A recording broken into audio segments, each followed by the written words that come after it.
Bien, tenían que entregar una plantilla de Excel, es decir, todavía no era un trabajo escrito. Lo primero es revisar que esté bien llena su plantilla de Excel, sus formatos, para que ustedes, entonces ahora sí, una vez que ya están completos, puedan entregar el documento en Word o en PDF, ¿no? Es decir, ya con la estructura de un trabajo de investigación. Pero justo el primer avance consiste en llenar completamente la plantilla con las matrices que tenemos. Yo les compartí una plantilla y les dije que ahí había que completarla con los otros materiales que hemos visto. Es decir, tenían que integrar a esa plantilla, en primer lugar esto, su mapeo de actores, porque si ustedes recuerdan, en todos nos piden justamente el identificar o reconocer quiénes son los actores del proyecto.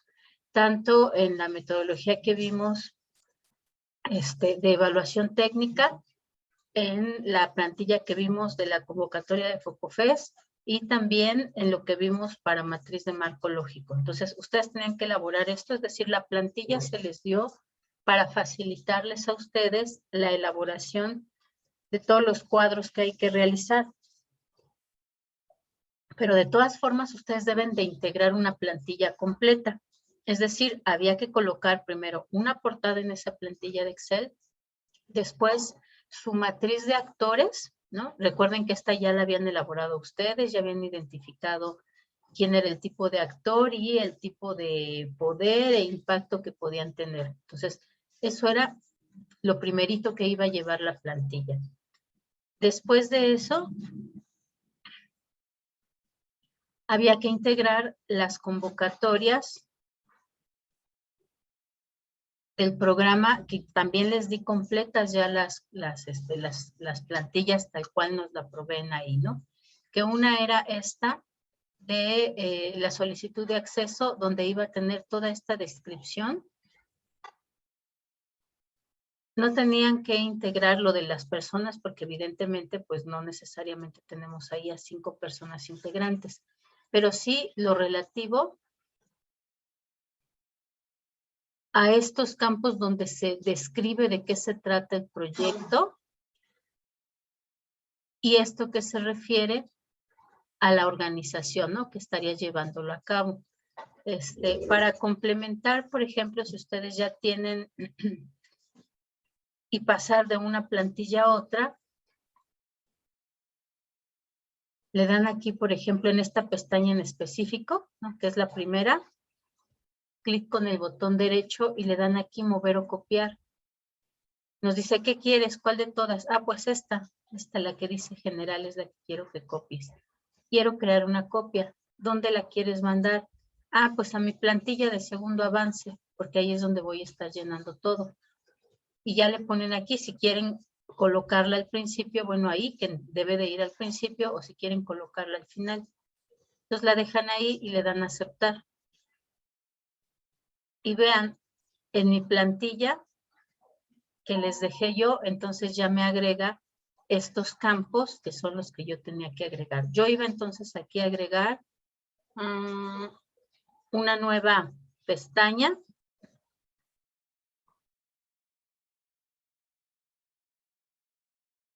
Esta iba a ser mi portada.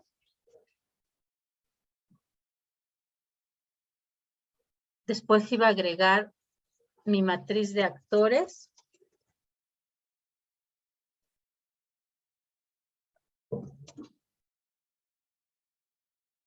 Después ya venía esta, donde se explica de qué se trata el proyecto. Ah, bueno, después viene la pestaña de evaluación técnica. Después esta. También ahí mismo vamos a copiar la segunda hoja. Es esto respecto a la organización. Igual mover o copiar. Lo quiero mover a mi otro archivo de la plantilla. Lo quiero aquí después de general, que es el que acabo de copiar. Y le doy a aceptar.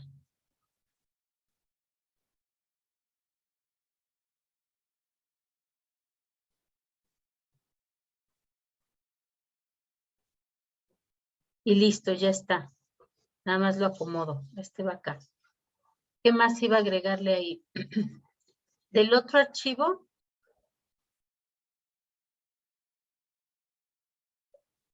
que se llama descripción del proyecto, también de la misma convocatoria de FocoFest. Y vamos a integrar pues también esta, que es justamente la descripción de qué es lo que estamos haciendo en el proyecto. Y hacemos lo mismo. Damos clic derecho en la pestaña, le damos mover o cambiar, le decimos que lo queremos mover a otro archivo, no al mismo. En este caso va antes de la organización y antes de la general. Le damos a aceptar.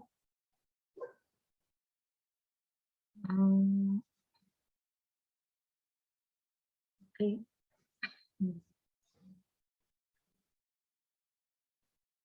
Ya existe. Mover o copiar.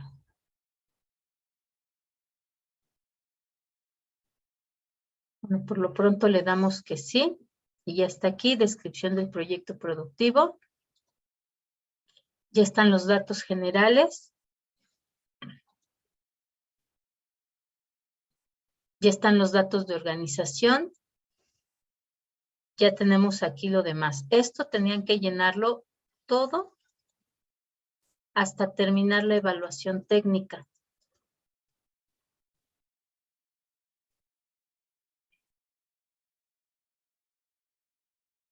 Esta localización, personal, hasta acá, hasta la evaluación general. Tenían que llenar todas las tablas, que fue lo que estuvimos viendo, ¿sí? Bueno, yo no veo dónde puso las tablitas.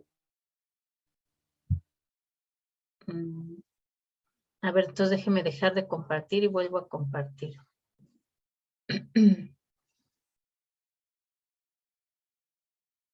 Es este. Entonces, ya que copié, es decir, ya lo trabajé, ¿no? Ya integré una portada. Ya integré mi matriz de actores, que fue la primerita que hicimos. En evaluación técnica ya tengo lo correspondiente a las convocatorias de STIFE, que son 3, ¿no? La descripción del proyecto, los datos generales y los datos relativos a la organización. Tengo todo lo que vimos de evaluación técnica, de elegir entre más de un proyecto, y hasta aquí es donde tenían ustedes que llenar. Hasta ahí nada más. Porque todavía no hemos visto esto del análisis costo-beneficio y tampoco había todavía que llenar lo de matriz de marco lógico. Porque para esto dijimos que íbamos a tener sesiones grupales para poder ir checando cada uno de los proyectos. Entonces, quien entregó si acaso, no entregó nada de esto, ninguno de ustedes, no entregaron su matriz de actores, no entregaron, nadie entregó esta parte de organización, y de aquí, si acaso entregaron hasta esta parte, son nada más como 4 pestañas. O sea, imagínense, si yo los evalúo con esas 4 pestañas, alcanzarían algo así como un 2 de calificación, ¿no? Entonces, pues pueden entregar, pero ahora va a ser nada más hasta el día jueves 3, para que yo los evalúe el viernes.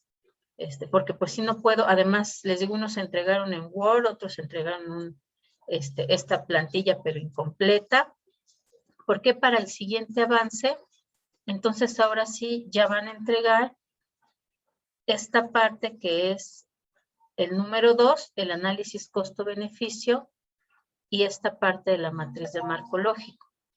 Y el último avance, ese sí ya va a ser el archivo de Word, pero entonces ahora ya se les está juntando el primer avance con el segundo, porque en cuanto terminemos análisis costo-beneficio, entonces ustedes tienen que entregar ya esta segunda parte del avance. Entonces, aplíquense, chicos, porque si no, no van a alcanzar suficiente calificación para ser evaluados. Y teóricamente esto ya lo han elaborado, todo esto, porque clase con clase les he dicho que a medida como vamos avanzando, vayan ustedes llenando sus plantillas, ¿no? Justamente para que al llegar al primer avance, pues no digan, ay, pues son como 15 plantillas, pues sí, pero si ya realizaste tú la primera vez tu mapeo de actores y lo terminaste bien y ya lo tienes listo, pues ya tienes esta. Si en la segunda, tercera clase ya llenaste todo lo correspondiente a la evaluación técnica, pues ya lo tienes. Si cuando vimos esta convocatoria también ustedes ya llenaron, pues eso también ya lo tienen. Entonces, ahorita solamente había que terminar, por ejemplo, con estos datos de inversión total. Nadie incluyó esta parte de la inversión total. Entonces, y justo con eso es con lo que íbamos a trabajar ahorita el análisis costo-beneficio, con los datos que ustedes tuvieran ya en esta parte de los recursos que requerían, ¿no?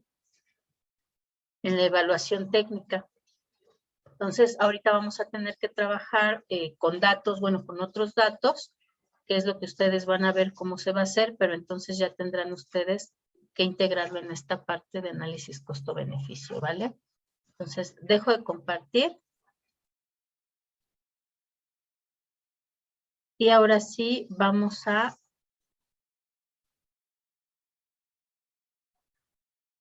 retomar nuestro tema.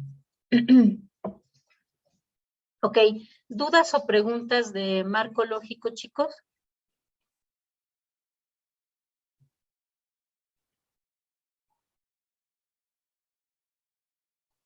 Por ahí la explicación fue concreta, les dejé de todas formas el manual oficial de la CEPAL, ¿no? Que trae todo, bueno, es todo un libro, entonces ya verán ustedes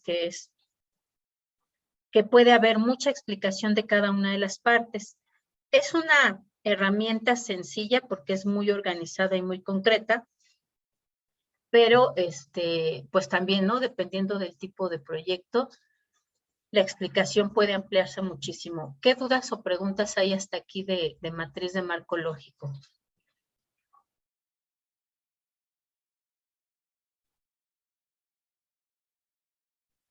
Yo sí tengo una pregunta, maestra. En el ¿Sí? caso de nuestro proyecto, que también es sobre la cuestión de los servicios, entonces también tenemos que llenar el de inversión. Sí, también, por supuesto. En ¿Y de qué todos. forma podemos llenarlo nosotras? Ustedes tienen que calcular cuánto es lo que costaría hacer la gestión, ¿no? A lo mejor buscar también en la página de la alcaldía cuáles son los costos que ha tenido cierto tipo de servicios, ¿no? Es decir, por ejemplo, dotar de agua, ¿cuánto asignaron de presupuesto para mejoras en infraestructura del agua en tal colonia o en tal zona de la alcaldía?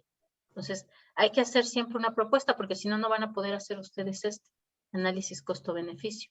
Es decir, les faltaría la tercera parte de lo que hemos estado viendo de evaluaciones técnicas. Entonces, forzosamente hay que integrarlo. Pueden buscar también a lo mejor en las propuestas de proyectos participativos, porque ahí requieren normalmente que se haga un estimado de cuánto costaría hacer algo. Entonces, igual pueden meterse ahí a su alcaldía, cuáles son los proyectos de participación ciudadana, ¿cómo se llama? Los de presupuesto participativo, cuáles son los que se han propuesto para esa, bueno, normalmente es una unidad territorial, ¿no? Para la unidad territorial o para la colonia, en algunas alcaldías vienen por colonia. Y entonces ahí pueden a lo mejor simplemente copiar, ¿no? La información que tengan. Ah, bueno, mejorar las luminarias de tal zona o de la colonia, ¿cuánto cuesta, no? Ahí tienen ya un estimado porque es parte de lo que se solicita obligadamente cuando se elabora un presupuesto participativo, que se proponga cuánto es lo que va a costar, para ver si entra dentro del presupuesto completo que da la alcaldía para presupuesto participativo para esa colonia o para esa unidad territorial en particular, ¿no? Entonces, la idea también es que ustedes vayan investigando esa información, ¿no? ¿Cuánto puede costar hacer lo que yo necesito en mi colonia, en mi área, para que yo justamente cuando haga la propuesta pues entonces no me digan no hay presupuesto, ¿no? Yo ya sé cuánto cuesta, yo ya sé cuánto hay de presupuesto disponible, particularmente en las convocatorias de presupuesto participativo. Desde el inicio se dice cuál es el tope máximo del presupuesto participativo para tal o cual colonia. Entonces, ahí pueden encontrar información y de ahí la retoman. Pero Ok, maestra, gracias. ¿sí? Sí, maestra. Okay. Y ahí digo, es lo más sencillo, porque pueden meterse también a buscar en las convocatorias por alcaldía, porque también algunas veces hacen licitaciones, ¿no? Licitaciones, no sé, para el mantenimiento de, ¿cómo se llama? Del drenaje. Ay, se me fue cómo se llama la palabra, cuando el desasolve, ¿no? Entonces, a lo mejor hay una licitación. Entonces, pueden buscar también ahí cuánto le están ofreciendo o cuál es el tope máximo de la convocatoria para llevar a cabo el desasolve. Entonces, también ahí pueden buscarlo. Lo más sencillo es que busquen en las convocatorias en los resultados de las propuestas del presupuesto participativo. Es mucho más sencillo eso, porque vienen además ya en tablas, ya organizado este asunto de los costos, ¿no? De lo que se requiere para llevar a cabo esos proyectos. Pero bueno, si no encuentran algo específicamente para el tema agua o para el tema seguridad, etc., pueden buscar también en las convocatorias. En la página de la Ciudad de México, ahí van a encontrar de repente solicitaciones o convocatorias para prestación de servicios. Entonces, ahí también pueden buscar cuánto es el monto que se estaría considerando. ¿Ok? Listo, entonces dejo de compartir. Ya no sé si estoy compartiendo el Excel o el PPT. Pero bueno, les vuelvo a compartir. Ok. ¿Alguna otra duda de alguna otra parte de lo que tienen que hacer para marco lógico? ¿Sí lograron llegar por lo menos hacia 3 componentes? ¿O más o menos ya tienen por lo menos esbozado esta parte de los 3 componentes?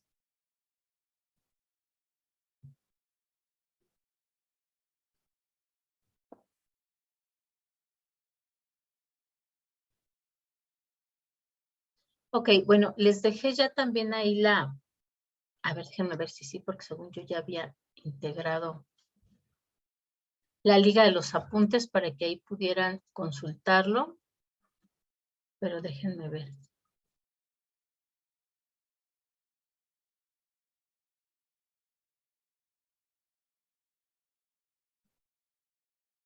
Ah, sí, ya está. Apuntes de la unidad 3. Sí, ok, listo. Ya está ahí entonces para que lo tengan a la mano.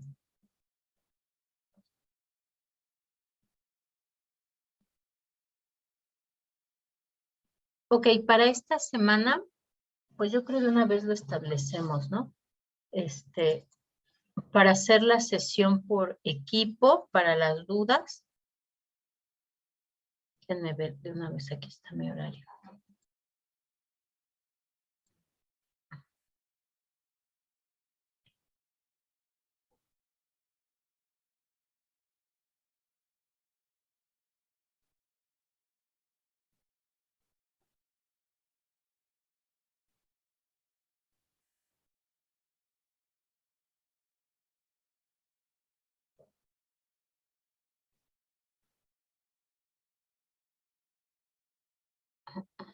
Ok. Tenemos 2 días tentativos que nos podemos reunir. El jueves a las 12:30, ahí va a ser 12:30, de 12:30 a 2 yo tendría tiempo. Y el viernes a la, que lo marqué aquí, a la 1. Díganme sus disponibilidades de horario por equipo. Chicos, más o menos vamos a calcular 30 minutos por equipo.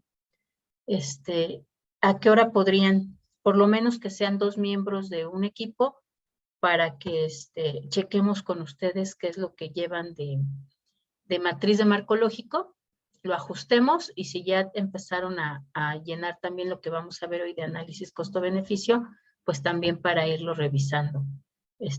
Díganme por favor sus disponibilidades. Yo los viernes a la 1. Viernes a la 1, ¿cómo se llama el equipo? Creo que es el equipo de dinámicas, no mal lo recuerdo. Oh, bueno, entonces Pero- le pongo el equipo de Karen, ya al rato que le Ajá. reclamen a usted. No, no es cierto. Ok, entonces, equipo de Karen. Viernes a la 1. Ok, los demás chicos. Nosotras, maestra, el jueves, por favor. Ok, ustedes el jueves. El equipo de Elizabeth y las chicas a las 12:30, por favor. Calcúlenle nada más 30 minutitos. Nos podemos extender más, si es necesario, pero para que también no se sientan ustedes muy presionados. Y entonces nos falta un equipo, está por acá. Ay, creo que ni está. Ah, sí está Sergio, ¿no? ¿Es usted Sergio? No, usted está con Karen. Sí, maestra. Ajá, no, es el equipo de Ángel y de Pablo, pero no está ninguno. Bueno, entonces ya lo checaré después con ellos. Por lo pronto, entonces, este jueves y este viernes nos vemos con ustedes para ajustar lo que lleven del segundo avance, ¿vale? Y entonces, ya lo puedo cerrar. Y estábamos compartiendo pantalla. Ok, aquí en esta parte les dejo además algunos ejemplos específicos de los propósitos, componentes, de los ejemplos de actividades, ¿no? Como para que los revisen y vean cómo pueden estructurar las suyas, ¿no? Pero bueno, vámonos entonces a nuestra unidad anterior. Perdón, nuestro tema anterior, que es el análisis costo-beneficio. Ok, otra forma de determinar la viabilidad del proyecto es la evaluación costo-beneficio. Esta evaluación costo-beneficio normalmente se va a usar para proyectos que son de índole público y para proyectos que son privados, ¿no? Mientras que la primera que vimos, la evaluación técnica, es para todos los proyectos porque más bien lo que analiza es la viabilidad entre uno o dos opciones, ¿no? Que tenemos para el proyecto o entre uno o dos proyectos. Este en particular es para proyectos de inversión públicos y proyectos de inversión privado. Y la matriz de marco lógico más bien es para proyectos también de índole público y además proyectos sociales, ¿no? En algunas ocasiones, por ejemplo, para los proyectos sociales también pueden solicitar una evaluación costo-beneficio, pero en realidad como no se pueden como tal cuantificar monetariamente ciertos tipos de beneficios, ¿no? Por ejemplo, si nosotros decimos es un programa que busca fortalecer a las minorías, ¿no? Entonces, independientemente de lo que cueste, el beneficio específicamente no se podría valorar con esta diferencia, ¿no? El apoyo a las minorías. Entonces, por eso es que se usa más para proyectos donde efectivamente necesitamos información relativa a cuánto nos cuesta llevar a cabo el proyecto y en términos monetarios, cuáles serían los beneficios que vamos a obtener. Sin embargo, también para este tipo de evaluación hay técnicas donde se pueden incorporar algunas valoraciones de cuestiones que no tienen un valor de mercado, ¿no? Cuando decimos no tienen un valor de mercado, pues nos referimos justamente a este valor público o valor social.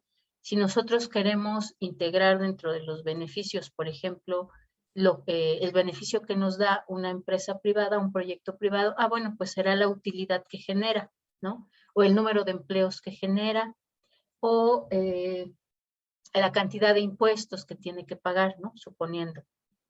Bueno, como costos. En el caso de un proyecto público, si se construye una carretera, pues no hay un precio de mercado, ¿no? Porque no es un producto que se pueda, o servicio que se pueda adquirir en el mercado. Entonces, normalmente como se costea es por el costo de la materia prima, la mano de obra o el pago de la licitación. Y los beneficios se van a medir en términos del número de las personas que son beneficiadas. Es decir, si tenemos, por ejemplo, la creación de un hospital, pues el beneficio de las personas, pues es cuántas personas van a poder hacer uso de este nuevo hospital, ¿no? Se puede convertir en términos monetarios si es que las personas actualmente, por ejemplo, tienen que pagar por recibir esos servicios de salud. Sin embargo, no necesariamente va a haber un precio de mercado, ¿no? Porque a lo mejor las personas obtienen ese servicio en un dispensario médico o en una pequeña clínica de salud, o simplemente ni se habían atendido porque no tenían acceso a ese hospital. Entonces, hay técnicas para poder cuantificar ese beneficio en términos monetarios, pero se tienen que aplicar justamente esas otras técnicas cuando hablamos de beneficios que no tienen un precio de mercado. ¿Ok? Entonces, eso es lo que vamos a hacer ahora. En el caso, por ejemplo, de las empresas o de los proyectos privados, normalmente se va a evaluar qué es lo que se tiene que invertir, ¿no? Al inicio del proyecto. Entonces, se van a identificar un conjunto de proyectos posibles que pueden llevarse a cabo, cuáles son las consecuencias, ¿no? De esas posibilidades, es decir, de elegir entre uno o más proyectos, y se le va a asignar valor a los factores, particularmente a los costos que cuesta el realizar uno u otro proyecto, y a los productos también, ¿no? Es decir, a los beneficios que genera. En el caso, decíamos, de los proyectos privados, pues es sencillo porque vamos a tener ahí, pues cuánto nos cuesta la mano de obra, cuánto nos cuesta la materia prima, cuánto nos cuestan los insumos, cuánto nos cuesta comprar la maquinaria. Y nuestros productos pues van a ser esos ingresos esperados, ¿no? O la utilidad esperada. Entonces, eso es más sencillo contabilizarlo porque partimos justamente de información que se va sumando, ¿no? Los precios de mercado de lo que necesito yo para producir un bien o un servicio, y los beneficios que espero obtener con la venta de esos productos o servicios, ¿no? Entonces, como más sencillo cuando se elabora para un proyecto privado. Además, también se van a sumar estos costos y beneficios para poder identificar cuál es la rentabilidad del proyecto, es decir, a todo eso que nosotros obtenemos como beneficios, como ingresos, pues le restamos todo lo que erogamos en costos y vamos a tener ahí, pues, cuál es el beneficio que se obtiene, ¿no? Es decir, con eso nosotros vamos a poder calcular la rentabilidad del proyecto y decidir entonces, según un costo de oportunidad, si es conveniente o no llevar a cabo este proyecto. El costo de oportunidad es un concepto económico que lo que hace es medir si yo no, bueno, lo que yo como tal la definición es lo que nos cuesta dejar de realizar algo por tomar una decisión con respecto a otra de las opciones, ¿no? Por ejemplo, el hecho de que ustedes estén aquí, su costo de oportunidad sería dejar de hacer lo que ustedes estarían haciendo si no estuvieran estudiando, ¿no? Por ejemplo, ¿qué estarían haciendo si no estuvieran estudiando, chicos?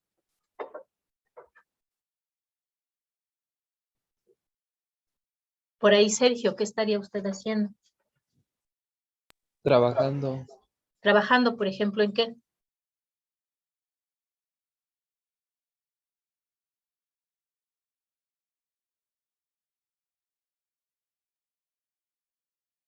No sé, se me ocurre una...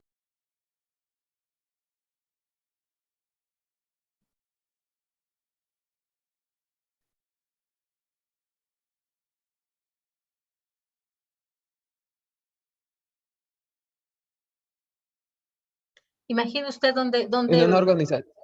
en una organización, ok. ¿Qué tipo de organización?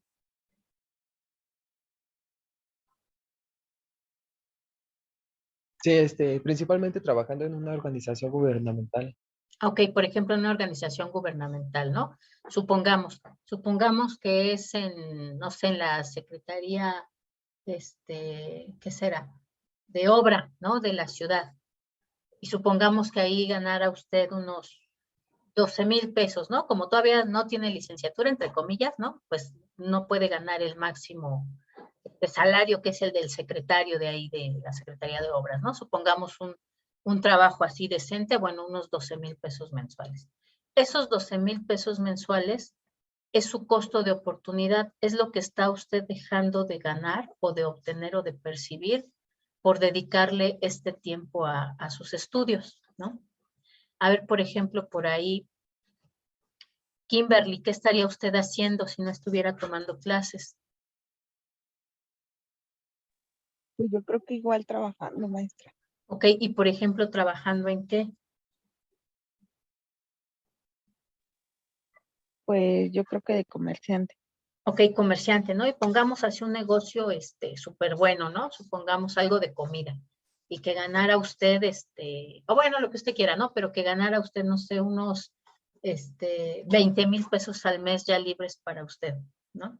Pues eso sería su costo de oportunidad de lo que usted está dejando de hacer por tomar la decisión de estudiar, ¿no? Entonces, estos costos de oportunidad se toman en cuenta justamente también para valorizar o para elegir con qué vamos a comparar la existencia de un proyecto. Normalmente se eligen costos de oportunidad que pueden ser tasas de interés, ¿no? Por ejemplo, ¿cuál sería la tasa de rentabilidad que me daría otro proyecto diferente al que yo quiero llevar a cabo, ¿no?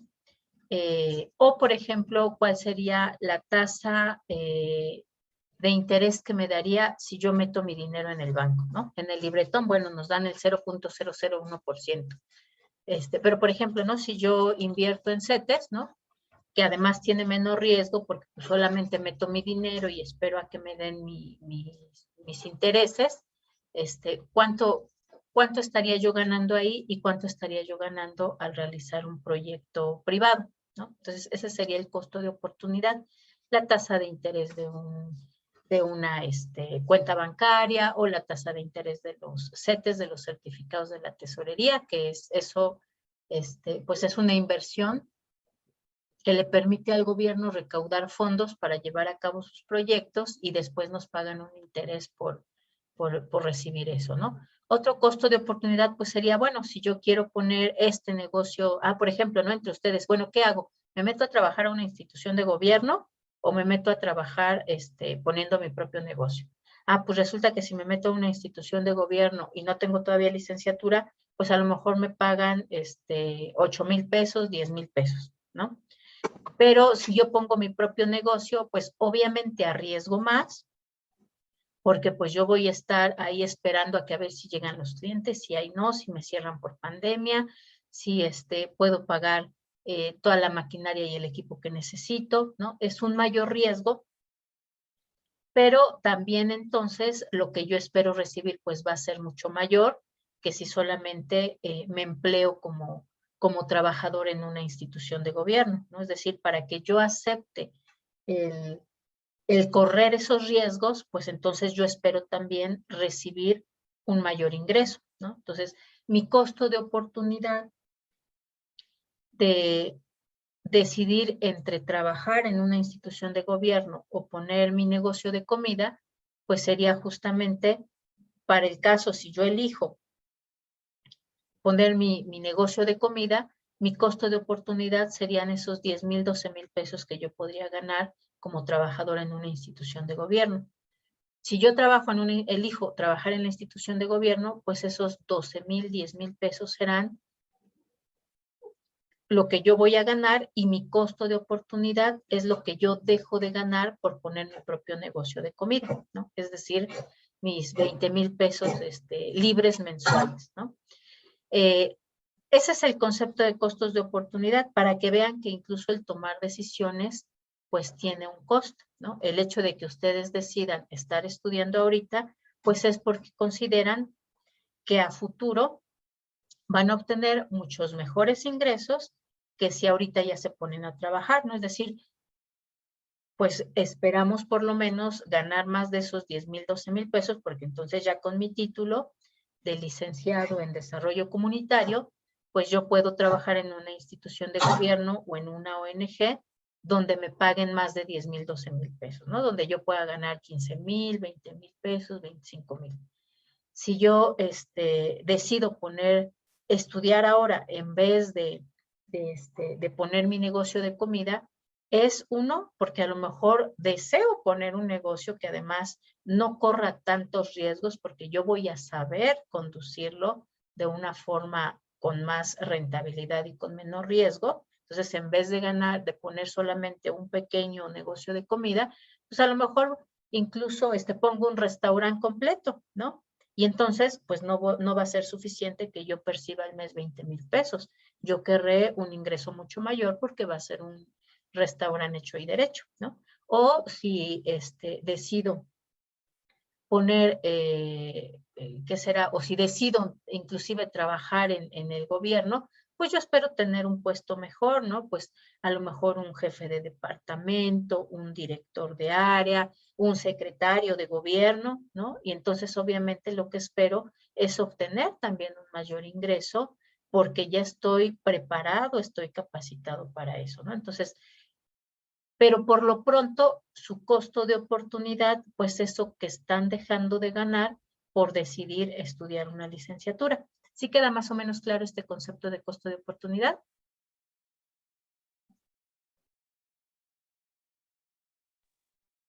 Es importante porque dentro de esta técnica de análisis costo-beneficio, pues vamos a estar también necesitando de un valor que nos represente este costo de oportunidad, ¿vale?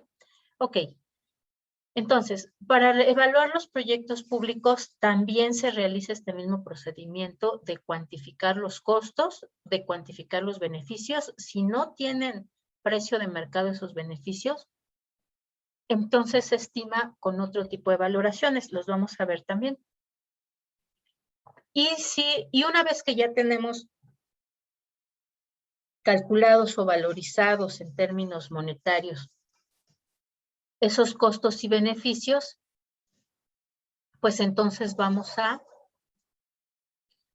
compararlo con una situación donde no hay proyecto y una situación donde sí hay proyecto, ¿no? Es decir, vamos a generar escenarios.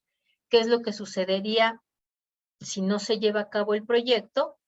¿Y cómo podríamos entonces, cómo se modificarían esos beneficios si efectivamente llevamos a cabo ese proyecto público? Para evaluar los proyectos públicos, vamos a usar como costo de oportunidad algo que se llama la tasa de descuento social. Esa tasa de descuento social la emite la Secretaría de Hacienda más o menos cada 3, cada 5, cada 10 años, dependiendo de las condiciones económicas en general, ¿no? La estima y entonces la emite cada cierto tiempo.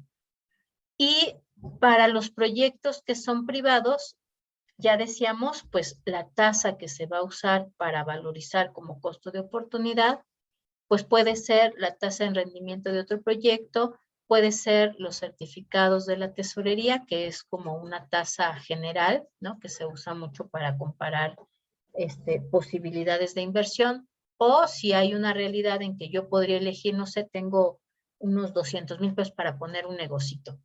Entonces, ¿qué sería realmente lo que yo elegiría? Pues obviamente no elegiría meterlo al libretón porque pues en lugar de que me dé un interés, pues me va a cobrar manejo de cuenta, ¿no? Entonces, en vez de que se incremente mi dinero o se mantenga, pues va a empezar a disminuir. Entonces, esa no sería una opción, no lo podría yo usar como costo de oportunidad porque en realidad no lo haría. Entonces, con esos 200,000 pesos yo diría, bueno, pues puedo poner una papelería o puedo poner mi negocio de comida. ¿Cuánto me daría de beneficios una y cuánto me daría de beneficios otro?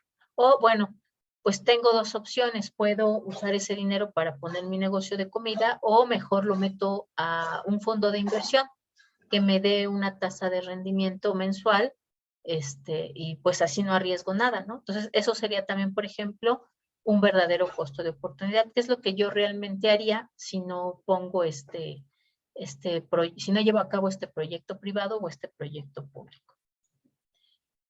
Cuando se trata con proyectos que tienen costos fijos muy elevados, pues obviamente también puede influir en los precios de mercado, ¿no? ¿Esto qué quiere decir? Pues porque finalmente va a generar una demanda. Un proyecto con costos fijos elevados, pues justo puede ser un proyecto público, ¿no? Llevar a cabo, por ejemplo, un Tren Maya.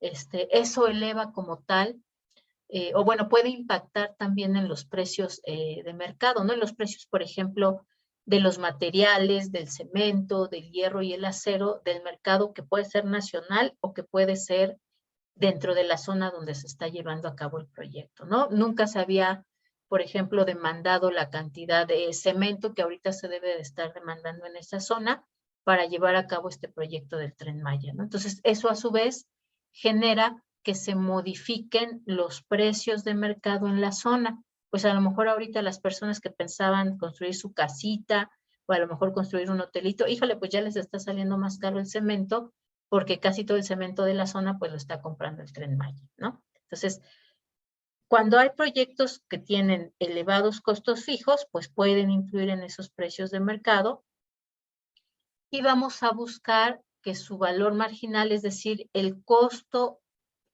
de los últimos productos o servicios que está adquiriendo sea igual a cero. Ahorita lo vamos a ver para que tenga más sentido, ¿no? Pero como tal, estas serían sus definiciones. Tendremos entonces que identificar muy bien cuál es el beneficio que se obtiene si es que tenemos costos fijos muy altos para que efectivamente se obtenga un beneficio que sea mucho mayor a estos costos fijos. Si en un proyecto público, por ejemplo, tenemos que los costos fijos son igual a los beneficios, se puede aceptar siempre y cuando se esté creando valor público. Por eso es que se evalúa. Sin embargo, si es menor el beneficio que los costos del proyecto, entonces se va a rechazar el proyecto. Puede ser que sean iguales, entonces lo podemos aceptar. La diferencia con un proyecto privado es que siempre los costos tienen que ser menores que los beneficios. Si no, no se acepta, ¿no? Esa sería también una de las diferencias para decidir si se lleva a cabo el proyecto o no entre un proyecto público y un proyecto privado. En el caso de los proyectos públicos, además, pues muchas veces es complicado el identificar estos beneficios porque son beneficios que normalmente puede ser que no los pague completamente o de forma directa el beneficiario, ¿no? Es decir, piensen ustedes, cuando nosotros vamos a atendernos a una clínica de salud, ¿no? Si no tenemos, por ejemplo, ISSSTE o IMSS, pues tenemos ahí la opción de las clínicas de salud, de la Secretaría de Salud, ¿no? Entonces podemos ir, nos atienden, la mayor parte de las veces no nos cobran nada, inclusive, por ejemplo, ¿no? Ya ven este programa, ay, no me acuerdo cómo se llama, de medicamentos, ¿no? Que dan los medicamentos gratuitos.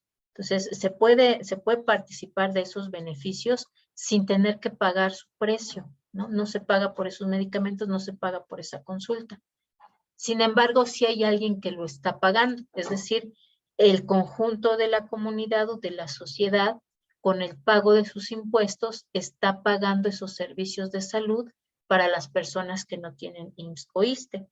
Si vamos nosotros al IMSS o al ISSSTE, tampoco tenemos que pagar directamente ahí en caja nuestra consulta o los medicamentos que nos dan, ¿no? Dicen, ahí está su receta, pase a la farmacia. No tenemos que pagar por ellos, nosotros directamente, pero sí hemos participado justamente en generar el ingreso necesario del gobierno para que en conjunto, pues todos los trabajadores del Estado paguen los servicios médicos del ISSSTE o todos los trabajadores que no reciben, bueno, que no son trabajadores del Estado, pues en conjunto paguen el presupuesto necesario para tener estas clínicas del IMSS, ¿no? Entonces, la persona que recibe el producto o servicio no necesariamente es quien paga por él, ¿no? Sino puede ser un conjunto, un grupo, quienes se encargan de pagarlo.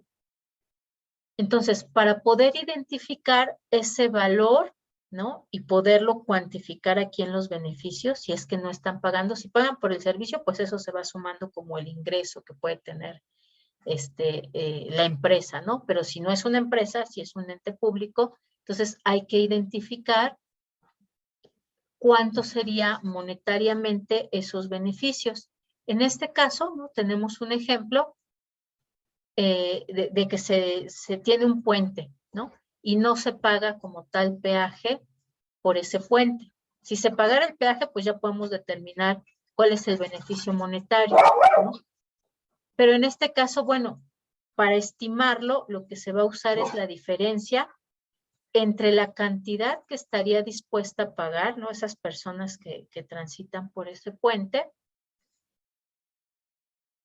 y la que actualmente se tiene que pagar, ¿no? Por ejemplo, suponiendo no existe el puente, entonces, ¿cómo podemos transitar por ahí? No, pues tengo que rodear por este pueblo y luego rodear el cerro para poder llegar del otro lado. ¿Cuál es el costo que yo pago si no estoy pagando peaje? Ah, bueno, pues mi gasolina, ¿no? Entonces, voy a estimar esos beneficios por justamente eso que yo dejo de pagar de gasolina ahora por poder usar ese puente. Eso sería mi disposición a pagar. Entonces tengo yo que ir del otro lado del cerro, ¿no? A surtirme, a atenderme, etc., etc., ¿no? Entonces, ¿cuánto es lo que actualmente pago? Pues eso es lo que me cuesta la gasolina o mi pasaje, ¿no? Ah, pues resulta que para llegar allá tengo que tomar 2 autobuses. Entonces, eso será el precio que en realidad yo estoy pagando por tener acceso a ese servicio o producto. Y si hay una diferencia entre lo que se está dispuesto a pagar por el conjunto de la sociedad y el costo de ese puente, entonces esa diferencia se llama excedente del consumidor y eso será lo que se va a tomar como beneficio, ¿no? Es decir, yo antes tenía que pagar tantos litros de gasolina por llegar a mi destino, ahora ya no tengo que pagar nada porque el peaje es 0, entonces esa diferencia es mi excedente del consumidor y es lo que yo voy a tomar en cuenta como gestor del proyecto para cuantificar los beneficios que yo estoy generando a esta población. Entonces, esa es una forma justamente de calcular los beneficios. Aquí podemos ver un poquito cómo se explica este excedente del consumidor, ¿no? Tenemos esta línea que es como tal el precio que se tiene que pagar por adquirir un bien o servicio. En la parte horizontal tenemos las cantidades que podemos obtener de ese bien o servicio a los diferentes precios que tenemos aquí, ¿no? Suponiendo que el precio fuera muy alto, ¿no? Que por transitar hasta el otro pueblo, no, pues es carísimo. Tengo que pagar hospedaje y además tengo que pagar el transporte y además tengo que pagar mi comida. Entonces, el precio que yo estoy pagando por tener ese acceso a los servicios de salud en el hospital más cercano, pues estaría aquí muy alto. Y si es muy alto, pues vean, la cantidad de personas que van a adquirirlo, pues van a ser muy pocas, porque habrá quien no pueda pagar, pues pagar además del transporte, el alojamiento y además la comida allá, entonces pues ni modo, se queda sin la atención en salud, porque para él es muy caro trasladarse hasta allá, ¿no? Si el precio es bajo, entonces pues va a haber una mayor cantidad de personas que van a adquirir ese producto o servicio, ¿no? Que van a ir a ese hospital porque en realidad no les cuesta más que pues su pasaje y es muy barato llegar hasta la clínica más cercana. Entonces tenemos aquí que si se cobra este precio, ¿no? Si fuera un precio más o menos bajo en esta cantidad, si se cobra este precio, los ingresos que vamos a obtener, pues va a ser esta área, ¿no? Es decir, esta cantidad a este precio nos dará una cantidad tal que geométricamente tiene esta forma de este rectangulito. A ver, piensen ustedes en posibles proyectos que son públicos, ¿no? Que no son beneficios privados y me dan ahorita un ejemplo.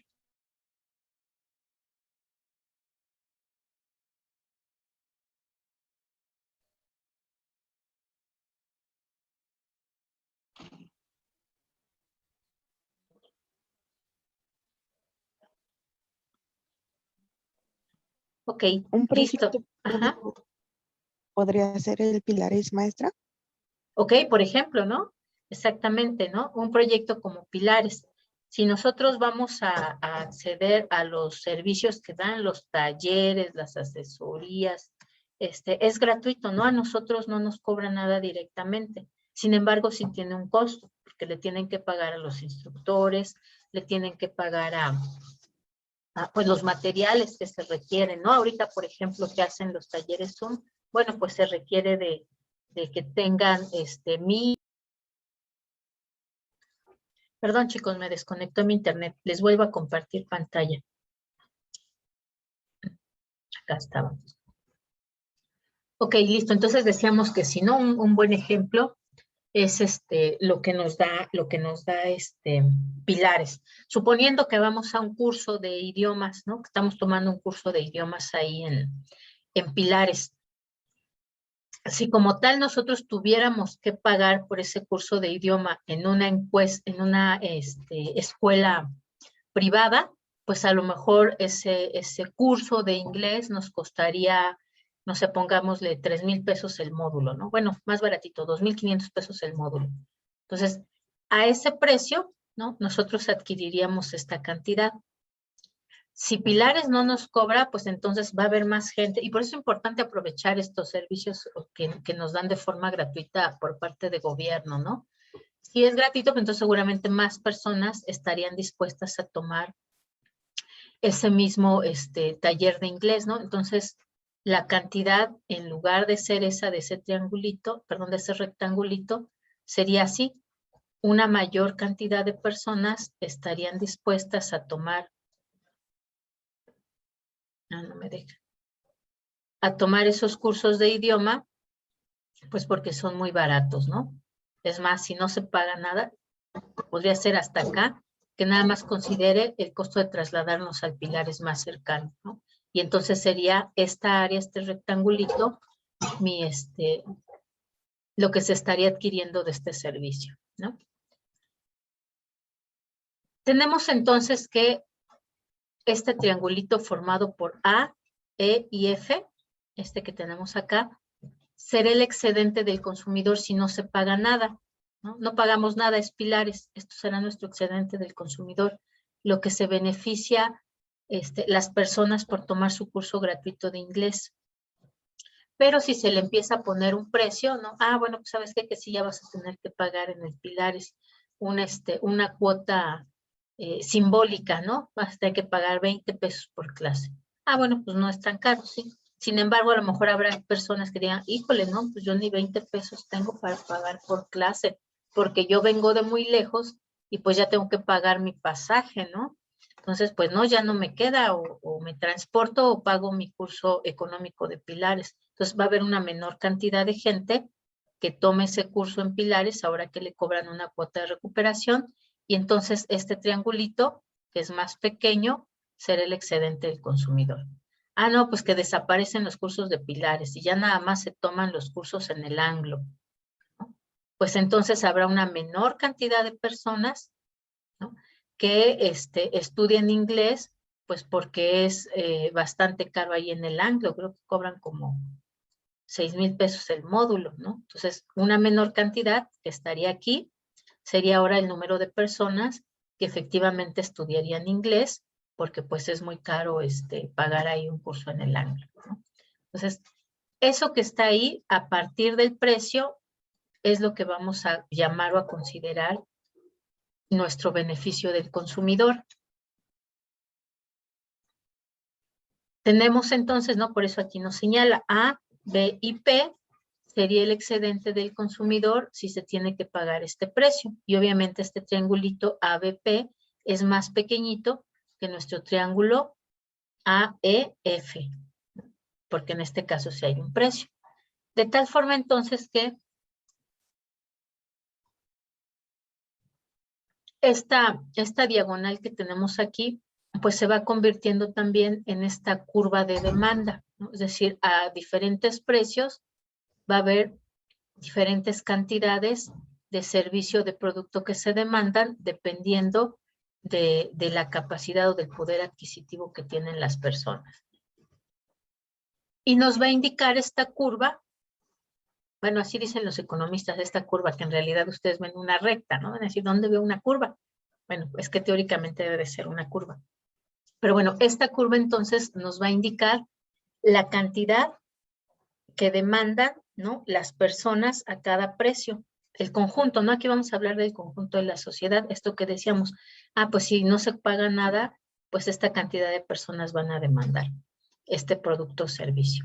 Si ya se paga un poquito, bueno, va a disminuir la cantidad de personas que van a solicitar el producto o servicio. Si es muy caro, pues va a ser todavía mucho menor el número de personas que van a tener acceso a ese bien o servicio. Entonces, si cuando se disminuye este precio, que es el objetivo de los proyectos públicos, ¿no?, bajar los precios de mercado de tal forma que entonces las personas que se sirven de este producto o servicio puedan tener un efecto de incremento de su ingreso, ¿no? En la práctica no hay un incremento del ingreso, pero sería un efecto así, porque si ellos tienen que pagar este precio, les queda una menor cantidad de sus ingresos para todos los demás bienes o servicios que puedan demandar, ¿no? Es decir, para su alimentación, para ir a la escuela, para vestirse, para pagar la renta de su casa, ¿no?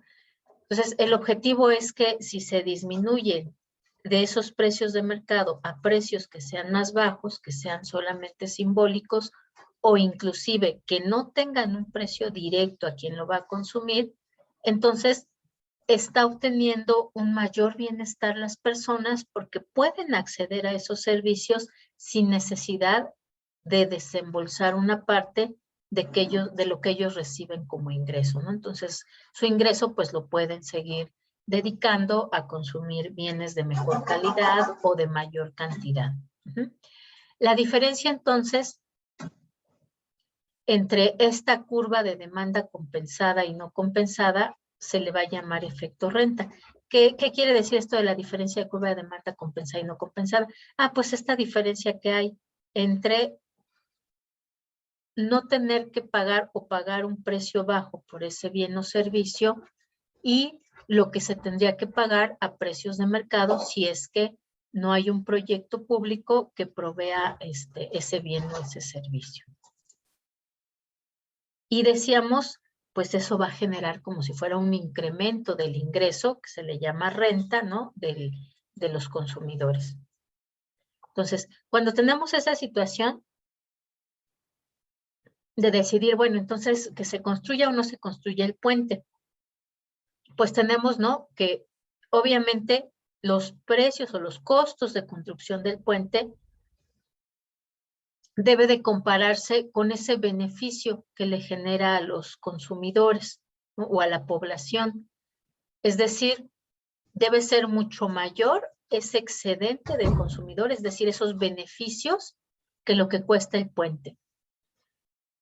En otro caso, ¿no?, un segundo caso, el excedente del consumidor, no eso que vimos ahí como de forma geométrica, más los ingresos que se puedan obtener, si es que sí se paga una pequeña cantidad, aunque sea simbólica, debe de ser mayor que los costos del puente, incluidos los costos de recaudar los ingresos fiscales o el precio que paga el consumidor para construirlos, ¿no? Entonces son dos situaciones. En una situación, déjenme insertar un cuadrito para ponerlo acá.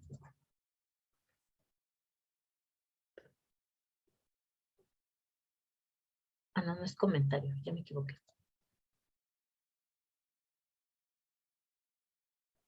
Entonces, en el primer caso, no se paga nada, más bien, no se paga por el bien o servicio. Por el bien o servicio. Entonces, en este caso,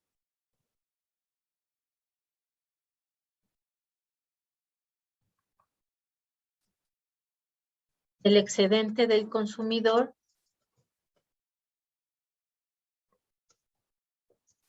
debe ser mayor que el costo del puente.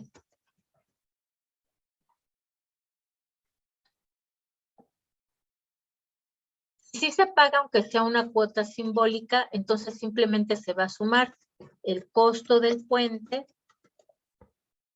más el precio simbólico que se paga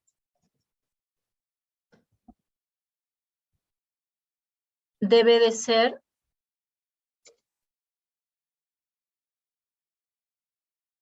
pero aquí le vamos a poner así.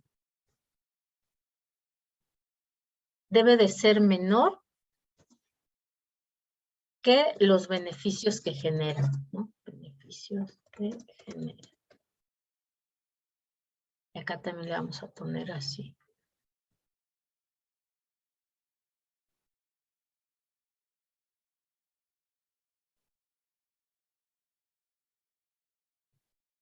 Así.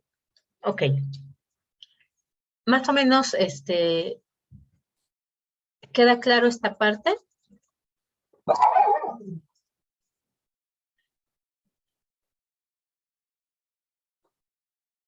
Ah, bueno, aquí es más el precio más la recaudación. Recaudación. Esta parte es importante porque son los criterios que se toman para los proyectos públicos, ¿no? Ok, listo. Entonces, ahora sí, una vez que ya tenemos entonces claro, uno, si se paga o no se paga por el servicio, si se paga por el bien o servicio, bueno, ¿cuál es ese costo, ¿no? Que se tiene que pagar y cuál es el precio también de mercado que se tiene que pagar, ¿no? ¿Y cuánto es lo que va a beneficiar? Ese beneficio, pues, es el excedente del consumidor. Si es un proyecto privado, entonces sí se va a pagar a precios de mercado.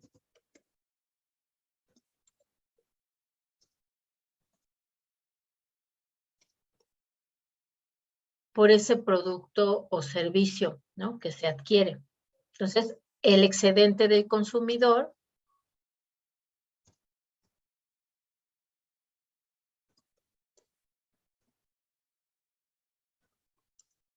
el excedente.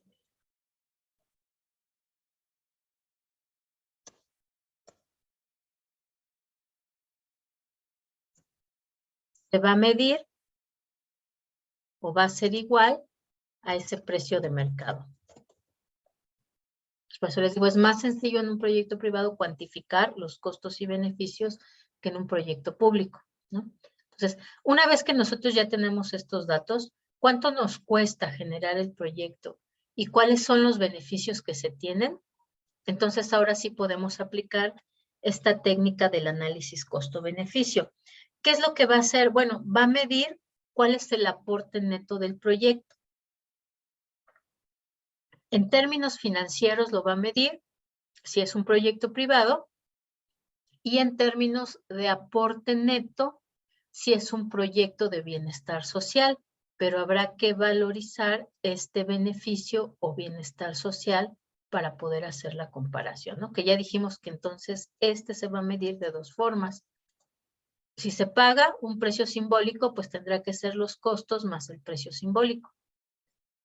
Si no se paga por él, pues entonces será completamente medido a partir del costo que genera ese proyecto y los beneficios, pues el precio que tendría que pagar si no existiera el proyecto.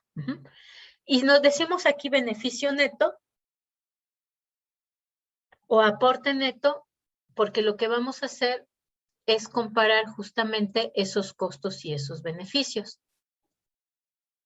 Voy a ponerlo ahí en negrita. Y vamos a tener unos criterios para decidir si se lleva a cabo el proyecto o no. Si los beneficios son mayores a los costos, entonces efectivamente se va a aceptar el proyecto.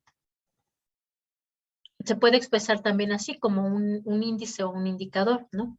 Beneficio entre el costo debe de ser mayor a 1. Entonces, nosotros lo vamos a evaluar o a calcular de las dos formas. En todos los análisis costo-beneficio, bueno, se deben de tomar en cuenta ciertos valores para integrar nuestros costos y nuestros beneficios.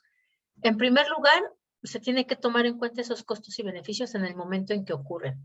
Es decir, aunque sean proyectos, ¿no? Y aunque estén planificados hacia el futuro, se debe de considerar, bueno, en el momento de construcción, por ejemplo, del puente, cuáles van a ser todos los costos y si, no sé, si me costó el acero para construir la estructura de metal del puente, ¿no? Antes de cubrirlo de cemento.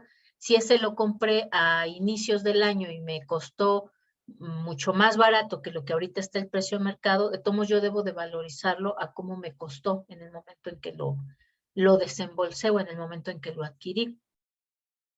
Tenemos que tomar en cuenta también la valoración relativa de los costos y beneficios, ¿no? Es decir, esa valoración relativa pues va a estar dada por el tiempo y el costo de oportunidad de no realizar el proyecto, ¿no? O de resolverlo con otra solución.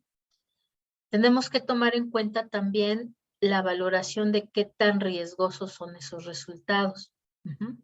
Y se tiene que incorporar entonces también en esos costos. Y se tiene que valorizar también los costos y beneficios que pueden afectar a individuos de ingresos diferentes. Es decir, esto que decíamos, en el caso de generar proyectos que tengan costos fijos muy altos, pues eso a su vez va a afectar los precios de mercado en general, ¿no? Entonces, eso podría afectar los costos del proyecto, ¿no? Incrementando a lo mejor el costo de las materias primas o de los insumos. Pero también hay que valorizar los beneficios. Y en este caso, ¿no? Podríamos inclusive encontrar que hay proyectos públicos o instituciones públicas que dan diferentes precios a diferentes individuos, ¿no? Hay muchos lugares donde, por ejemplo, hacen un estudio socioeconómico para ver cuánto es lo que las personas pueden pagar. Tenemos, por ejemplo, algunos hospitales públicos, no tenemos ahí, creo que es el de rehabilitación, el de cancerología, ¿no? Que dicen, bueno, se te hace un estudio socioeconómico y en función de lo que puedes pagar, se te va a cobrar ahí la atención en esos hospitales, ¿no?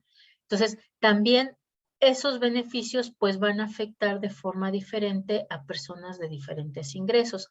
Cuando se genera un proyecto público, pues está enfocado justamente a individuos de ingresos diferentes. Por ejemplo, en este sexenio, pues ya nos han dicho muchas veces, ¿no? Primero los pobres, es decir, siempre se va a buscar beneficiar a las personas que tienen un menor ingreso dentro ¿cómo se llama? Dentro de la sociedad o dentro de los individuos que pueden solicitar ese producto o servicio, ¿no?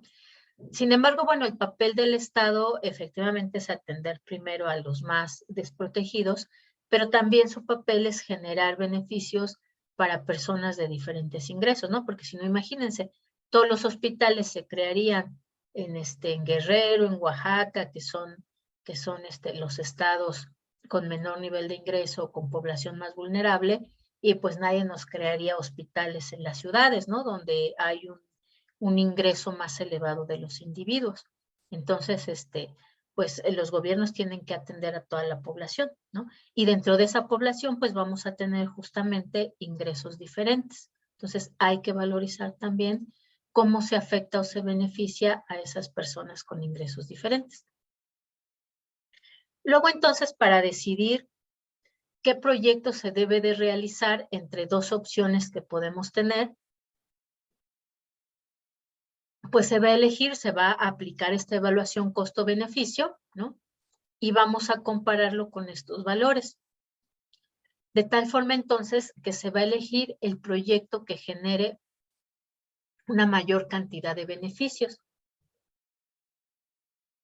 Se va a calcular estos beneficios netos restándole a los costos, restándole a los beneficios los costos que incurrimos para realizar ese proyecto, y entonces obviamente pues se va a elegir el proyecto que genere beneficios netos mayores.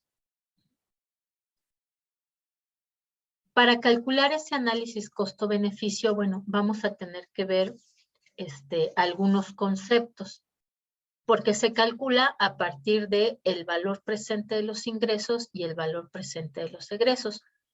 El valor presente de los ingresos lo vamos a considerar los beneficios del proyecto y el valor presente de los egresos lo vamos a considerar los costos, o al revés, los costos van a ser nuestros egresos y los beneficios van a ser nuestros ingresos.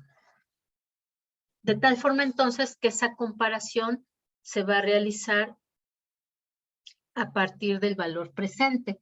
El valor presente no es más que el calcular, ¿no? Porque además estamos hablando de proyectos, es decir, es algo que todavía no se ha realizado, que se planea realizar a futuro, invertir en eso en el futuro, puede ser un futuro de corto plazo, ¿no? Es decir, el próximo mes o dentro de los próximos 3 meses, pero que va a estar operando también a futuro, ¿no? Es decir, si se crea una clínica,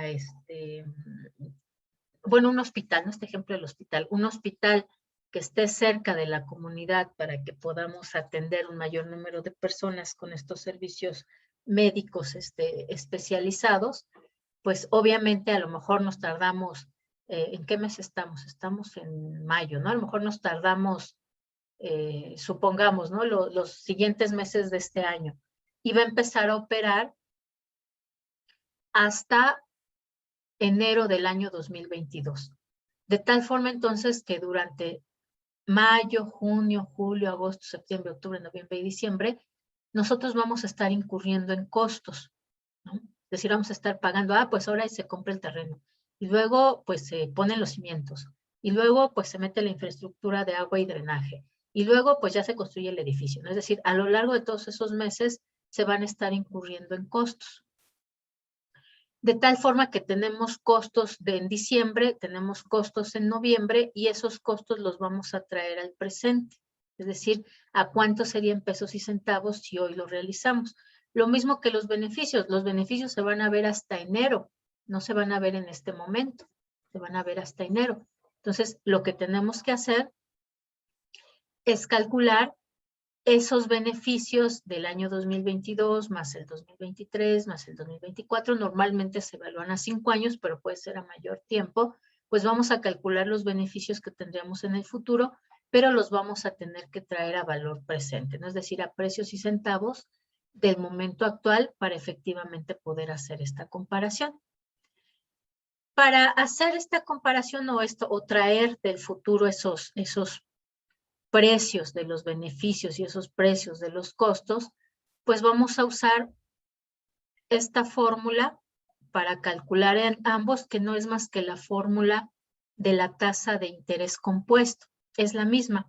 Cuando nosotros calculamos, déjenme ver si aquí puse Ok, ahorita vamos a ver un ejercicio para que sea más claro, ¿no? Pero bueno, es la fórmula básica de la tasa de interés, que simplemente lo que vamos a necesitar es una tasa de descuento, que es esta ahí. Esta tasa de descuento es nuestra tasa de interés de oportunidad, ¿no? Es decir, es lo que va a medir nuestro costo de oportunidad. Si en lugar de estar llevando a cabo este proyecto, tú metes el dinero en el banco o en CETES, ¿cuánto te estaría dando ese proyecto, ¿no? Y vamos a tomar en cuenta además el tiempo en el cual vamos a valorizar. Les decía yo, normalmente los proyectos se evalúan a 5 años, entonces tendríamos aquí que estamos hablando de 5 periodos o de 5 años. Puede ser más corto, por ejemplo, en los proyectos privados muchas veces se calcula en meses, ¿no? Porque ¿qué es lo que se quiere? Recuperar la inversión de la forma más rápida posible y empezar a ganar más dinero, ¿no? Para tener ya ganancias del proyecto privado, del negocio, de la empresa. En el caso de los proyectos públicos, decíamos, esta tasa de oportunidad o ese costo de oportunidad lo vamos a medir por la tasa de descuento social. Entonces, no va a ser la tasa de interés del mercado o la tasa de interés de un banco, ¿no? En algunas ocasiones se puede decidir también, por ejemplo, usar la tasa de CETES, ¿no? Que decimos que es una tasa de interés general en un país. Pero bueno, eso dependerá de cuáles son las opciones reales de quién va a llevar a cabo el proyecto. Entonces, eso es lo que vamos a necesitar y vamos a aplicarle lo mismo a los beneficios y a los costos. Una vez que ya evaluamos, ¿no? Que ya tenemos el valor presente de los beneficios y el valor presente de los costos, vamos a comparar, vamos a dividir. valor presente de los beneficios entre el valor presente de los costos. Y vamos a aplicar nuestro criterio de decisión. Nuestro criterio de decisión nos dice, permítanme también.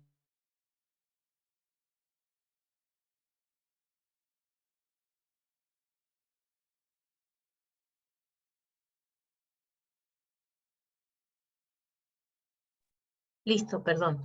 Ok, nuestro criterio de decisión decíamos entonces que una vez que realizamos esta división, vamos a compararlo, ¿no?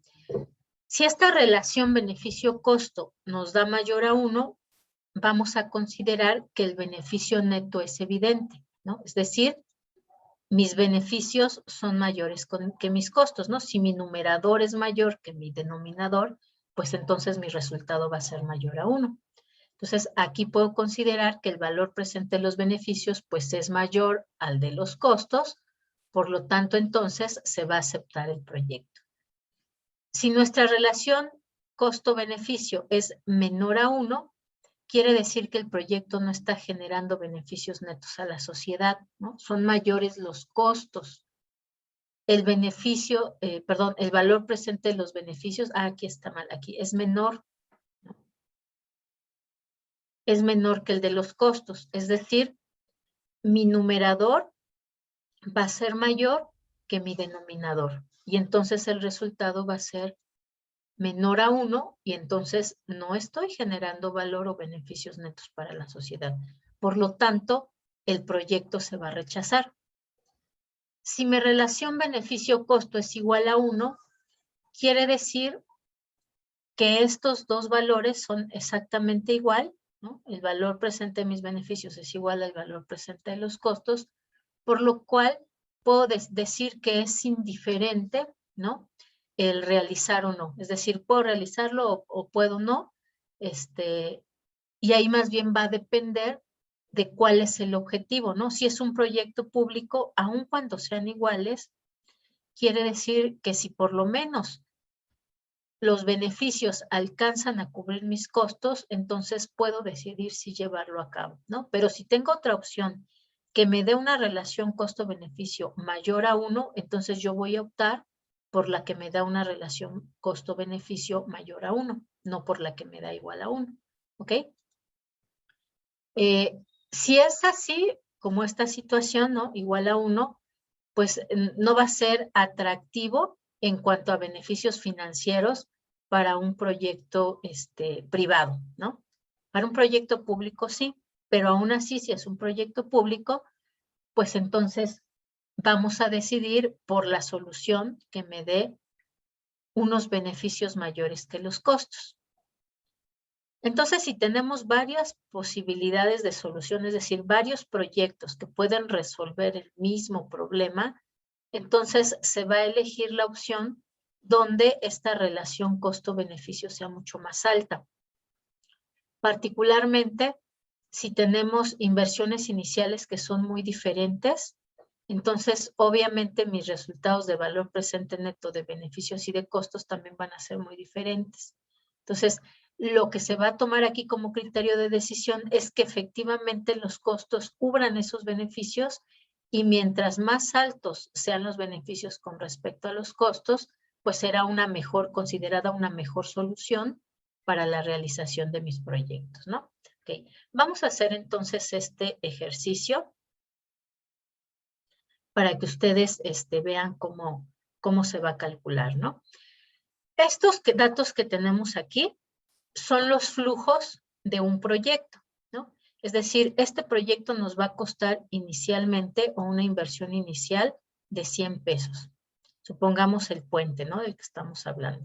Me va a costar 100 pesos, pero no es solamente lo que me cuesta el llevar a cabo un proyecto público, ¿no? Es decir, durante todos los años en que ya esté operando, este va a ser mi año 1. Puedo considerar que va a empezar a operar mi puente a partir del año 1. Este va a ser mi año 0. Entonces, a partir del año 1, yo voy a empezar a obtener beneficios. Mis beneficios son estos que están aquí en la parte de arriba, son positivos, ¿no? por ese servicio que voy a dar del puente a cada las personas, ¿no? Pues es lo que se están ahorrando en lugar de pagar tanta gasolina o pagar pasajes para ir del otro lado, ¿no? Del cerro que tenemos que rodear o que atraviesa nuestro puente.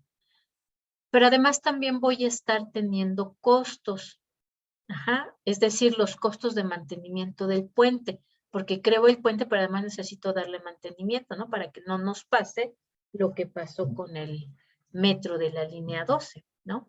Entonces, obviamente, pues van a ser mucho menor, esos costos a través de los años van a ser mucho menor que lo que yo invertí inicialmente, ¿no? El primer año, por ejemplo, los costos de mantenimiento son de 20 pesos, pónganle ustedes millones si quieren, ¿no? ¿Por qué? Bueno, pues porque una vez que ya empezó a operar, ya vemos cómo está funcionando y a lo mejor requerimos hacer algunas adecuaciones, ¿no? Entonces, a lo mejor el primer año es un poquito más costoso, pero una vez que ya hago las adecuaciones, pues entonces ahora sí voy a pagar solamente cierta cantidad anual por el mantenimiento. Y estos son los beneficios que actualmente voy a generar, ¿no? A lo mejor el primer año, pues solamente puedo atender a 50, bueno, a personas que van a recibir un beneficio de 50 millones de pesos, pónganle ustedes, ¿no? Pero una vez que ya se hacen las adecuaciones, pues entonces voy a poder atender a más personas cada año venidero. Entonces, lo que yo voy a hacer es calcular cuál es ese valor presente de mis beneficios, que son estos que están arriba, ¿no? ¿Cuáles son el valor presente de los costos a partir de estos años o de estos periodos, ¿no? Entonces yo tengo aquí mi año 1, mi año 2, mi año 3 y mi año 4. Todos estos son egresos, ¿no? Son mis costos, pero son egresos. Yo tuve que pagar 100,000 millones para mi materia prima, mi mano de obra y mis insumos para construir el puente. Y estos son egresos también porque es lo que me cuesta pagar por el mantenimiento de ese puente. Estos que están acá arriba son los beneficios, porque es en términos monetarios lo que la gente se ha beneficiado porque ahora tengamos este puente, ¿no? O porque se construya este puente. Entonces, lo que vamos a hacer es calcular el valor presente y vamos a agregar una diapositiva para que vayamos haciendo los cálculos de ambos. Primero vamos a calcular estos beneficios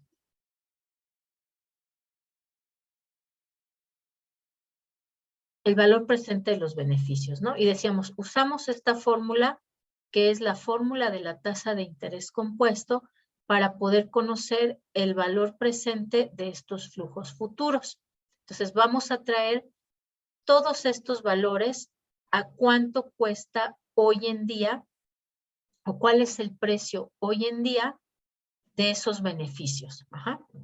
Por eso es que para cada uno de los años voy a estar aplicando a este valor mi tasa de interés o descontando mi tasa de interés, que es esta, pero además tengo que tomar en cuenta de qué periodo estoy hablando, ¿no? Es decir, si es primer año, si es segundo año, si es tercer año, si es cuarto año.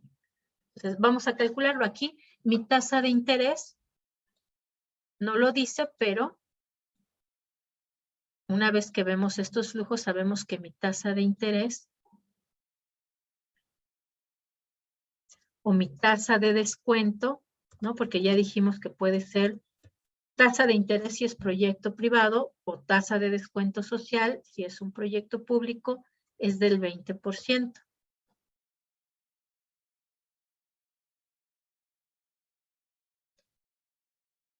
En esta parte, en realidad, la fórmula de la tasa de interés, déjenme ver si la tengo acá. Es que esa no se me ocurrió ponerla, pero voy a colocárselas.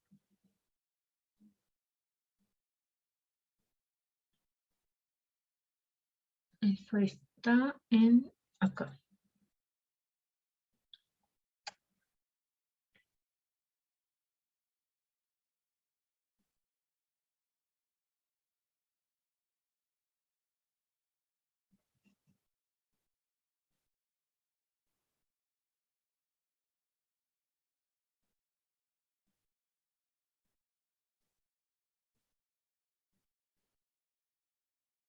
Aquí está.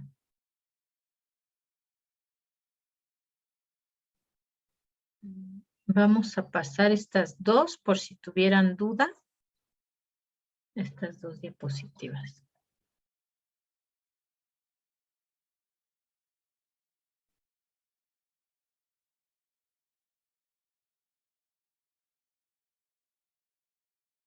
Ok, esta es nuestra tasa de interés compuesto, ¿no? Que nos dice que si nosotros tenemos un monto que decidimos invertir, entonces para calcular cuánto nos va a dar ese monto en el futuro, pues lo tenemos que comparar con nuestra tasa de interés, ¿no? Entonces vamos a calcular el valor inicial de ese monto que nosotros vamos a meter a que nos genere intereses, y lo vamos a multiplicar por 1 más la tasa de interés. Este 1 pues corresponde a este valor del monto, ¿no? Pero además vamos a tener una tasa de interés, suponiendo que es de este 20%, pues quiere decir que va a ser 1 más 0.20, ¿no? Convertida nuestra tasa en números decimales, por lo que vamos a multiplicar este monto en el periodo futuro que nosotros estamos considerando, ¿no? Es las tasas de descuento, las tasas de interés, normalmente se dan cuánto nos da de beneficio anual. Entonces, si yo voy a dejarlo ahí guardado, invertido 1 año, pues será cuánto voy a obtener de monto final por esta cantidad que yo estoy invirtiendo al año siguiente. Si lo voy a dejar 2 años, bueno, en 2 años, ¿cuánto me va a dar? Si lo voy a dejar 3 años, bueno, en 3 años, ¿cuánto me va a dar? Esta es mi fórmula del interés compuesto. Vamos a ver este ejercicio rapidito, ¿no? Es decir, yo decido invertir estos 50,000 pesos en una cuenta bancaria que da una tasa de interés del 15% anual, convertible mensualmente al cabo de 2 años. Ojo, aquí es 15% anual, pero me va a estar pagando interés cada mes, ¿no? Que es como normalmente las inversiones en fondos de inversión o en bancos que si dan intereses lo pagan, ¿no? Y yo quiero saber si lo dejo ese dinero 2 años, ¿cuánto voy a estar recibiendo en 2 años? Entonces, mi cantidad inicial son mis 50,000 pesos, es mi capital, por eso tiene una C. Lo voy a multiplicar por 1 más la tasa de interés. Mi tasa de interés la voy a calcular mensualmente porque se convierte mensualmente. Es decir, este 15% lo voy a dividir. Déjenme saco mi calculadora. Ustedes también por ahí saquen su calculadora. Acá está. Ok, este 15% lo voy a dividir entre 12 meses. ¿Cuánto me da? Calcúlenlo por ahí, por favor.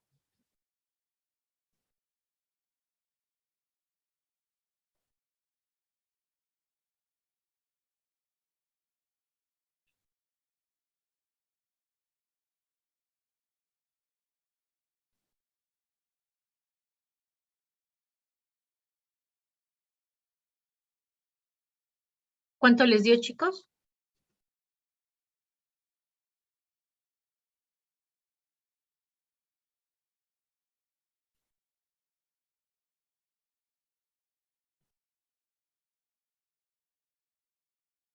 Saquen la calculadora porque para este tema necesitamos hacer cálculos, ¿no? Y si no los van haciendo ahorita, cuando les toque hacerlos solitos, no van a entenderle cómo hacerlo.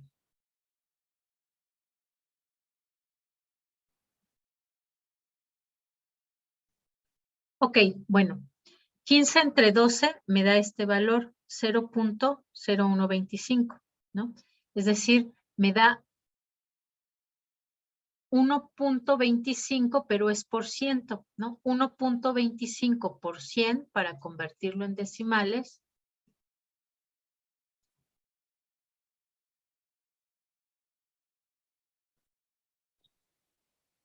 Pues ya me da este 0.0125, ¿no?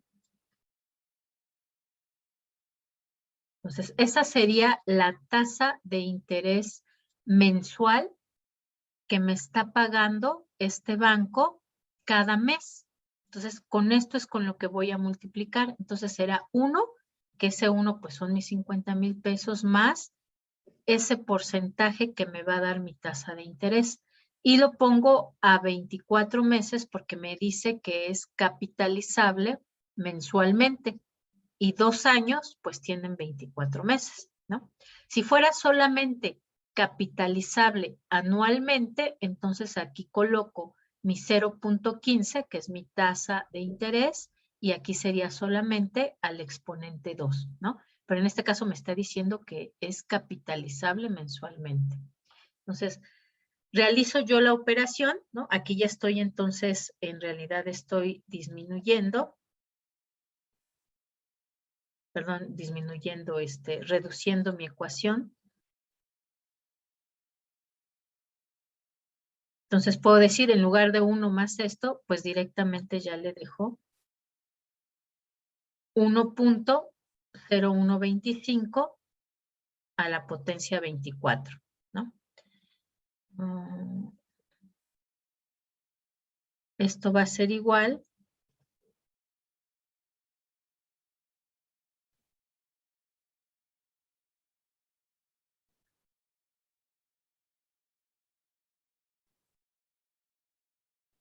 no lo tiene como.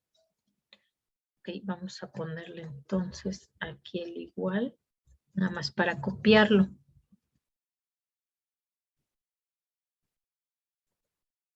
Ahí está.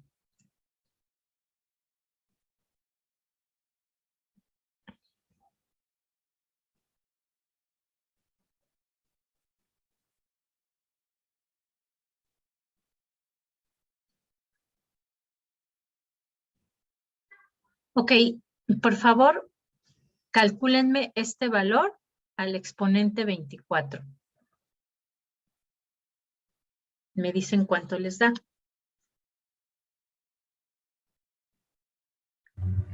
Me dio 67,377.55. Ok, école.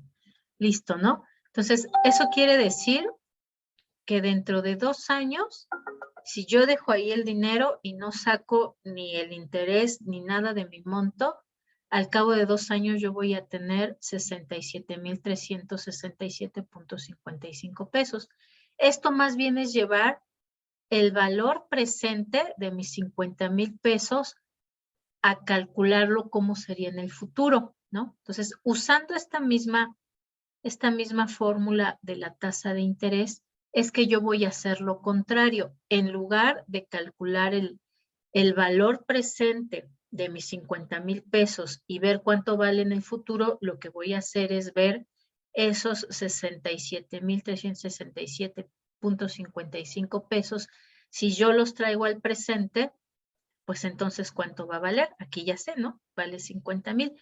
Pero ese camino hacia atrás es el que vamos a hacer justamente aquí para calcular el valor presente. Maestra, yo tengo una duda. Sí. ¿Por qué lo dividimos entre 12? Bueno, 15 entre 12. Porque nos dice que 15% es la tasa de interés anual.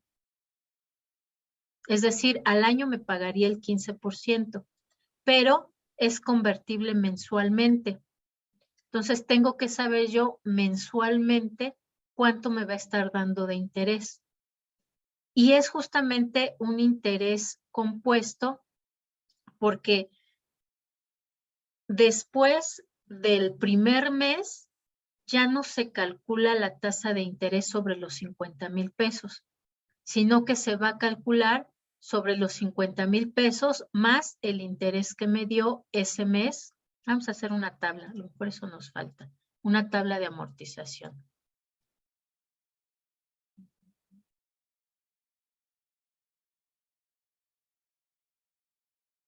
Tenemos aquí, por ejemplo, ¿no? Nuestros 50,000 pesos. ¿Qué es lo que vamos a invertir? Este es mi capital. Me dice ahí que me va a estar dando una tasa de interés 15% anual, pero me la va a estar pagando mensualmente, ¿no? Cuando dice convertible mensualmente, es que mensualmente me la va a estar pagando. Si me la va a estar pagando mensualmente, no me va a pagar 15% mensual, porque la tasa de interés es anual. Entonces, me va a estar dando solamente una parte de ese 15% mensualmente. Si mi tasa de interés entonces es de 15% anual, esto sería igual a 0.15, ¿no? Pero me lo da anual, no me lo da mensual. Mi año, perdón, tiene 12 meses. Entonces, yo lo que voy a hacer es dividir esta tasa de interés que me la dan anualmente, la voy a dividir entre los 12 meses que tiene el año, porque cada 12 meses me va a estar capitalizando. Y vamos a ver ahorita la diferencia de un interés simple y un interés compuesto.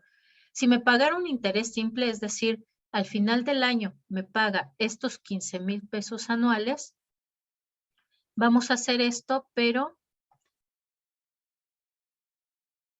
no vamos a elevarlo a esto, ¿no? Entonces, tendríamos aquí 1.015 por el monto. Entonces, multiplíquenme 1.15 por 50,000.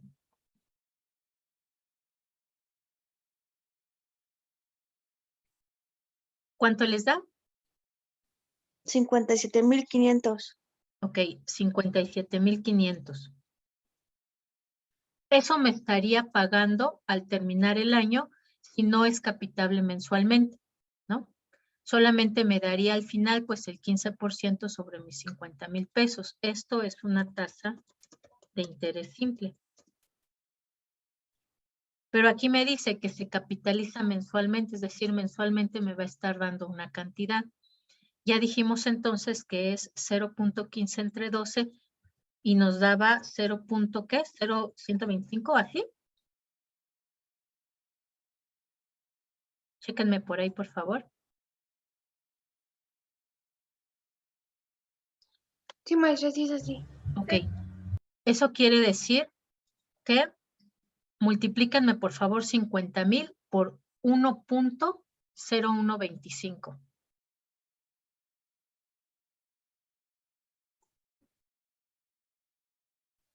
Son 50,625. Ok, y multiplíquenme también, por favor. Ah, bueno, sería aquí 625, ¿no? Si multiplicamos 50,000 por 0.0125 me da eso. Eso quiere decir que después del primer mes me va a dar 625 pesos. Entonces, para el segundo mes ya no se va a calcular sobre 50,000, porque yo no estoy tomando ese interés, no lo estoy sacando, lo estoy dejando ahí. Entonces, ahora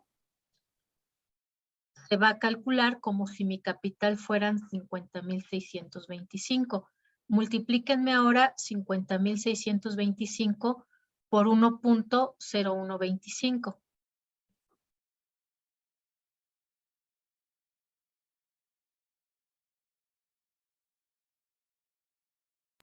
Sale 51,257.81. ¿Y cuánto da 50,625 por 0.0125?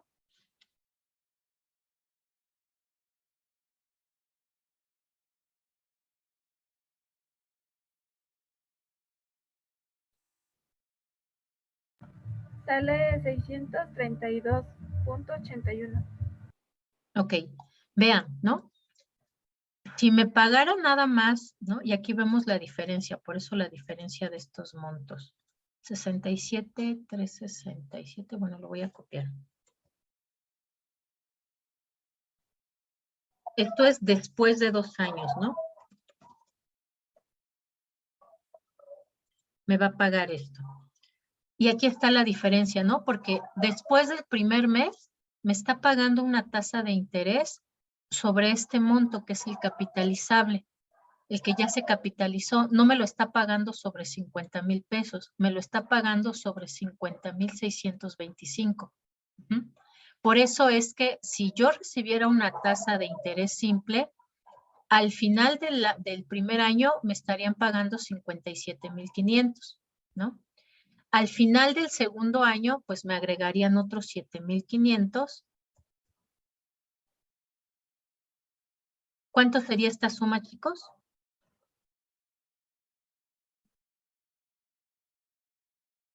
65, ¿no? Al final del segundo año me estaría pagando 65,000 pesos. ¿Por qué? Porque la tasa de interés solamente me la están dando año con año y es sobre este mismo monto.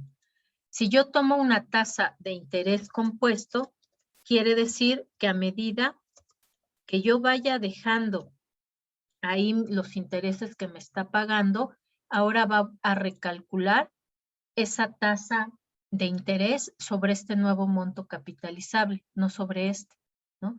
Por eso es que al final de los 2 años yo voy a tener 67,367 pesos en lugar de 65,000, ¿no? Entonces, esa es la diferencia entre el interés simple y el compuesto. Normalmente en los bancos, bueno, en todos los fondos de inversión, nos van a dar esta tasa de interés compuesto, pero hay que estar muy atento porque puede ser que en realidad nos están dando nos están dando mucho menos, ¿no? Y hay que también tomar en cuenta esto. 1, ¿cuál es la tasa anual? Y 2, esa tasa anual, ¿en cuántos periodos se capitaliza? Aquí dijimos es mensual, pero puede ser que se capitalice cada 3 meses. Entonces, en lugar de dividirla entre 12, pues yo lo dividiría entre 4. O puede ser que solamente se capitaliza 2 veces al año. Entonces, en lugar de ser 12 meses, pues serían 2 semestres, ¿no? Entonces, esas son cuestiones importantes que hay que tomar en cuenta, ya sea cuando pagamos un crédito que nos cobra interés, o ya sea cuando invertimos nuestro dinero en algún fondo de inversión o en alguna oportunidad que nos va a dar una tasa de interés, ¿vale? Les voy a dejar que revisen esto. Les voy a poner un ejercicio más con su tablita de amortización en los apuntes y entonces les voy a dejar que lo revisen, ¿vale? Para que entonces la próxima clase ahora sí entramos a calcular directamente estos valores para hacer la comparación y la evaluación de nuestro costo-beneficio, ¿vale? Pero entonces nos vemos el jueves con un equipo, nos vemos el viernes con el otro para que chequemos lo de sus plantillas, qué les falta, y las entreguen a más tardar el jueves en la noche, ¿vale? Ya Sí, completitas. maestra. Listo, chicos, váyanse ahora sí a su otra clase porque si no ya nos vamos a encimar en su horario. Que tengan una linda tarde-noche, cuídense mucho. Y por ahí ya, no sé si ya les comentaron sus demás maestros, ya salió un comunicado de que vamos a regresar a actividades, pero todavía este semestre va a ser en línea, ¿vale? Luego les comparto ahí en Muchas gracias. en el Classroom el videíto que nos compartieron. Ok, maestra, muchas ¿Listo? gracias. Que tengan Gracias, un buen lindo día, día. chicos. Buen día, maestra. Nos Nos vemos. Gracias. Bye.